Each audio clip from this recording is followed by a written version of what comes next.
अभी एक बार फिर फिक्र अफगानिस्तान की, लेकिन उससे पहले एक गंभीर सवाल जिसका जवाब आप भी जानना चाहेंगे। सवाल है कि हमारी सरहद से 1000 किलोमीटर के फासले पर अफगानिस्तान में जो हो रहा है, क्या हमें उसकी फिक्र करनी चाहिए? जवाब है 100% करनी चाहिए, क्योंकि अफगानिस्तान में जो हालात हैं वो सिर्फ एक मुल्क का मसला नहीं। अफगानिस्तान में तालिबानी आतंक की जो आग लगी है उसकी आंच जल्द ही दुनिया के कई मुल्कों में महसूस होगी, क्योंकि अब तक यही कहा जा रहा है कि तालिबानी आतंकी अफगानिस्तान की राजधानी काबुल के बेहद करीब है।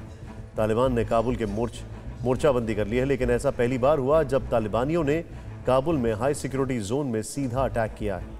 इस हमले के साथ ये फिक्र अब बड़ी हो गई है कि क्या काबुल का काउंटडाउन शुरू हो गया है और ऐसे में भारत की भूमिका क्या होने वाली। हम आज आपको ये सब बताएंगे, लेकिन पहले एक तस्वीर देखिए। ये अफगानिस्तान के हेरात शहर की है। बुजुर्ग नेता इस्माइल खान, इन्होंने तालिबानी आतंकियों और उन्हें मदद दे रहे पाकिस्तानियों का चुन चुनकर खात्मा करने का प्रण लिया। खुद इस्माइल खान भी हाथ में AK-47 लेकर शहर में घूम रहे हैं और लोगों का हौसला बढ़ा रहे हैं। इनका कहना है कि ये जंग तालिबान और अफगान सरकार के बीच में नहीं, बल्कि पाकिस्तानी आतंकियों और अफगानिस्तान के बीच में। भारत के दोस्त इस्माइल खान के लड़ाके और अफगान सेना हेरात शहर में डटी हुई है और कई बार तालिबानी आतंकियों को युद्ध का मैदान छोड़कर भागने के लिए मजबूर कर दिया। मतलब साफ है कि क्रूर तालिबानियों के खिलाफ न सिर्फ अफगानी सेना जंग लड़ रही है, बल्कि आम लोग भी मैदान में मोर्चा संभाले हुए हैं। ऐसा ही काबुल अटैक के ठीक बाद हुआ जब हजारों लोग राजधानी की सड़कों पर उतरे। देखिए ये रिपोर्ट। पहले जोरदार धमाका, फिर सायरन की आवाज, फिर दूसरा धमाका, फिर तीसरा। इन धमाकों के साथ ही काबुल के आसमान में धुआं ही धुआं फैल गया।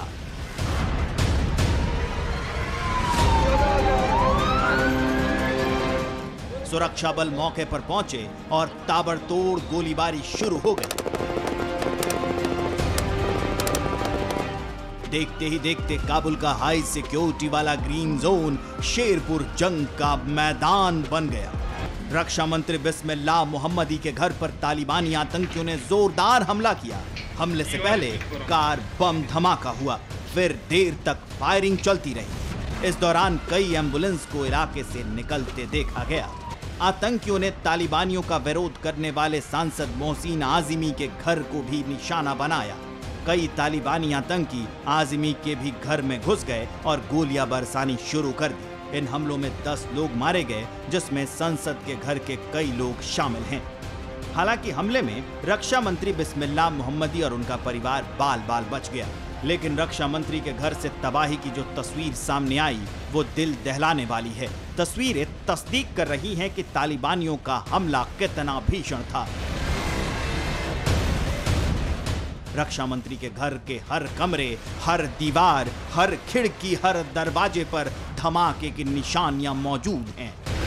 ऐसे में सवाल है कि क्या तालिबानी 2001 की रणनीति को एक बार फिर आजमा रहे हैं? 20 साल पहले काबुल पर आखिरी कब्जे से पहले तालिबानियों ने राजधानी में ऐसे ही धमाके किए थे। हाई सिक्योरिटी जोन को निशाना बनाया था। ऐसे में क्या माना जाए कि तालिबानी राजधानी काबुल पर फतेह के करीब हैं? और क्या इससे भारत की फिक्र बढ़ने वाली है? इन सवालों का जवाब वक्त देगा, लेकिन अब तालिबानी आतंकियों को अफगानी फौज के साथ ही आम जनता भी जवाब दे रही है। काबुल में हमले के तुरंत बाद आतंक मचा रहे तालिबानियों के खिलाफ अफगानिस्तान की निडर जनता ने मोर्चा खोल दिया। काबुल की बेखौफ जनता भारी संख्या में सड़कों पर उतरी और तालिबान के खिलाफ अल्लाहू अकबर के नारे लगाकर एकजुटता दिख। लोगों का हौसला बढ़ाने अफगानिस्तान के उपराष्ट्रपति अमरुल्लाह सालेह भी काबुल की सड़कों पर उतरे और तालिबानियों के विरोध में नारा बुलंद। ऐसा ही नजारा आम अफगानी घरों में भी दिखा। महिलाओं और बच्चों ने बालकनी से अल्लाहू अकबर के नारे लगाए। काबुल में तालिबान के हमले के खिलाफ सड़कों पर उमड़ा लोगों का ये सैलाब ऐतिहासिक पल बन गया। ये जोश और राष्ट्रवाद का ऐसा क्षण बन गया जिसे भूला नहीं जा सकता। आतंकियों के खिलाफ लोगों का ये गुस्सा हेरात शहर में भी दिखा। यहाँ भारी संख्या में लोग सड़कों पर उतरे और जमकर नारेबाजी की। हजारों की तादाद में लोग अपने घरों की छतों पर खड़े हो गए और अफगानी सेना के समर्थन में आवाज बुलंद की। छोटे छोटे मासूम बच्चे भी इसमें पीछे नहीं रहे। बड़े हों या बुजुर्ग, महिलाएं या बच्चे, अफगान में टेरर आर्मी के खिलाफ जमकर आक्रोश दिखा। यहाँ तक कि दिव्यांग भी लोगों के साथ कदम ताल करते नजर आए। यकीनन इस गुस्से से अंदाजा लगाया जा सकता है कि किस कदर तालिबानी आतंकी कत्लेआम मचा रहे हैं।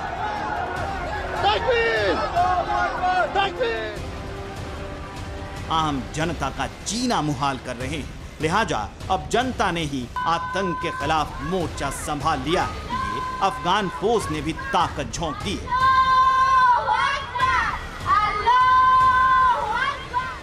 पिछले 24 घंटे में एयर स्ट्राइक में 375 तालिबानी आतंकी मारे गए हैं और फिर 193 से ज्यादा घायल हुए हैं।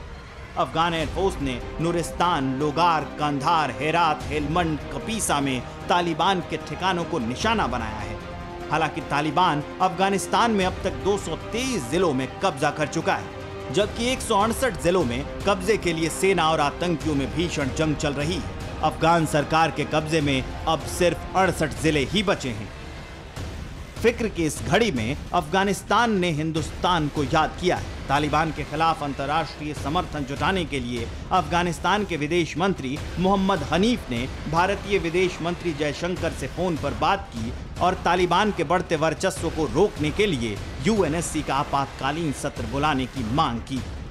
भारत ने भी अफगानिस्तान में शांति और स्थिरता के लिए सहयोग का भरोसा दिया है, क्योंकि काबुल का काउंटडाउन भारत के लिए बड़ी फिक्र है।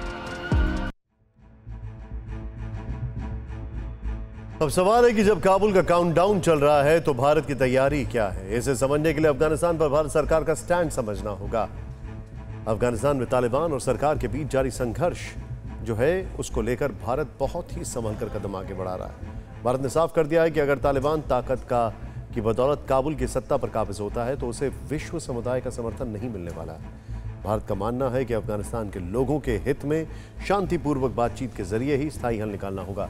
यही वजह है कि अफगानिस्तान ने संयुक्त राष्ट्र सुरक्षा परिषद की अध्यक्षता कर रहे भारत की अगुवाई में देश के हालात पर चर्चा की मांग की है। ऐसे हालात में भारत के लिए अफगानिस्तान में कई चुनौतियां भी हैं। सबसे बड़ी समस्या है कि तालिबान को लेकर भारत क्या रुख रखे। जानकारों का कहना है कि भविष्य में तालिबान की काबुल में बढ़ती भूमिका को देखते हुए भारत को नए अप्रोच के साथ चलना होगा। यही वजह है कि पिछले दिनों भारत के विदेश मंत्री ने ईरान, रूस और मध्य पूर्व के दौरे भी किए। अमेरिकी विदेश मंत्री एंटनी ब्लिंकन के भारत दौरे पर भी इसे लेकर विस्तार से चर्चा हुई। एक बार फिर विदेश मंत्री कल तेहरान में नए राष्ट्रपति के शपथ ग्रहण में शामिल होकर इस पर चर्चा करने वाले हैं। भारत ने अफगानिस्तान में न सिर्फ 20,000 करोड़ का निवेश किया है बल्कि 2 दशक में बेहद मजबूत संबंध भी बनाए हैं। लेकिन अब हालात बदल रहे हैं। पाकिस्तान नियंत्रित तालिबान के काबुल की तरफ बढ़ने से भारत को नए सिरे से सोचने की जरूरत है, ताकि भारत का हित सुरक्षित रहे और तालिबान कहीं भारत के लिए खतरा ना बन जाए। हमने की गलती फिर एक बार, कोरोना ने किया दोबारा प्रहार। मास्क, 2 गज दूरी, करें अपनी सुरक्षा पूरी। कोरोना टीका हम सबको लगाना है, मिलकर साथ समझदारी से कोरोना को हराना है।